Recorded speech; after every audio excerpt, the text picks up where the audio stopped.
Hello everyone! Welcome and welcome back to my YouTube channel. Kung bago ka pa lang dito sa aking channel, nagko-cover tayo ng videos about work from home, earn from home, and freelancing opportunities. Nag-upload din tayo ng mga videos about tutorials and reviews for earning platforms and applications. Kaya naman kung interested ka sa mga ganitong klaseng videos, please consider subscribing. Click mo na yung subscribe button below. Click mo na rin yung notification bell para naman updated ka every time we upload new videos. Before we proceed sa ating video guys, I want to shout out one of our viewers' comments. Gusto kong i-shout out si Victor. Nag-comment siya ng nice one, you really motivated me to study and succeed. Thank you. Ayan, so first of all, thank you for commenting sa ating video. And nakakatuwa naman na naka-inspire at nakapag-motivate sa'yo yung video natin to study hard and succeed in life. So proceed na tayo guys, may gusto akong i-share sa inyo today na isa pang platform kung saan pwede kang kumita sa pagtuturo ng mathematics.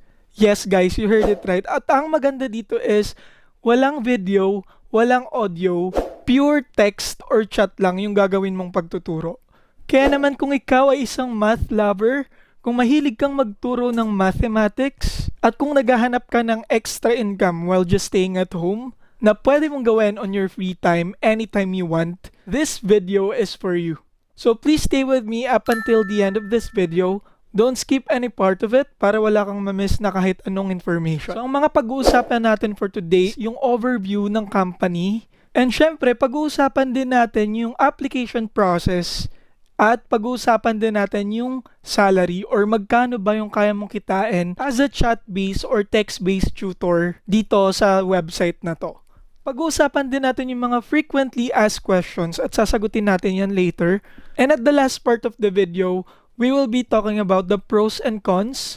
So start na tayo guys. Yung website na gusto kong i-share sa inyo today is Yap. So si Yap ay isa siyang math tutoring platform kung saan the students can reach out to the tutors gamit lang ang messaging platform nila. So yung Yap platform is available 24/7 to students. So every time na need nila ng assistance, they can chat right away sa isang tutor from Yap. So dito kay Yap, hindi lang basta magpa-provide ka ng answer sa mga students. Yung way ng pagtuturo ng mga Yap tutors is different than other platforms kung saan magbibigay ka lang ng mga direct answers to problems or to questions. Dito kay Yap, i-explain mo one by one yung steps kung paano ka ba mag-a-arrive sa specific answer to a math problem. As a Yap tutor, sobrang importante na mapaintindi mo sa student yung process kung paano ba nag-arrive sa gantong answer. Ano ba yung mga subjects na pwede mong ituro dito kay Yap?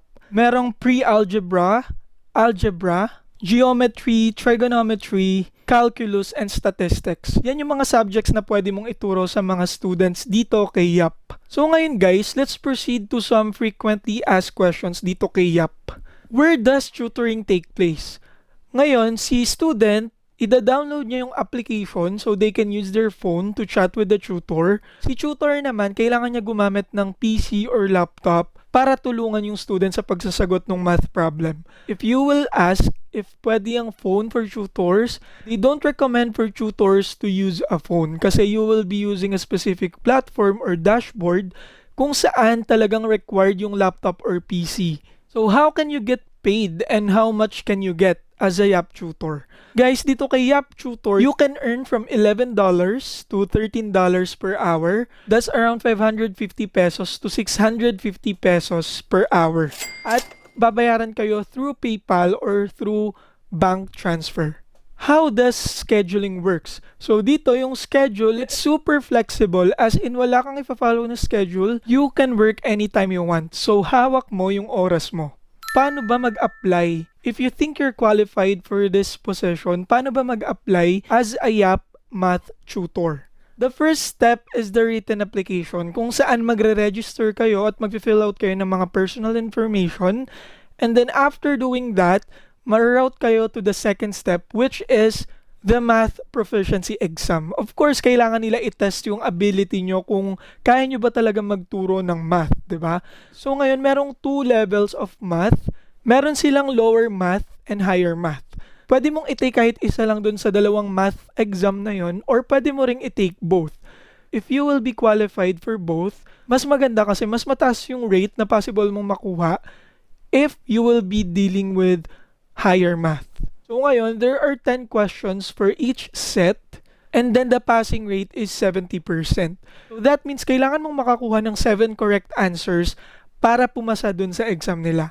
Ngayon, what if hindi ka pumasa sa exam? What if hindi mo nakuha yung required percentage? Hindi ka na makakapag-proceed sa last step, guys. Makaka-receive ka na ng notification na you can try to retake the assessment after 90 days. Sadly, guys, kailangan mo mag-wait ng 90 days bago ka makapag-try ulit. Hindi required na ipasa yung dalawang level, yung higher math at lower math. As long as may mapasa kang isang math exam, you can proceed to the next step, which is the teaching exam or the demo exam. You will be undergoing a teaching exam kung saan para ka na talagang nagtuturo sa specific YAP student.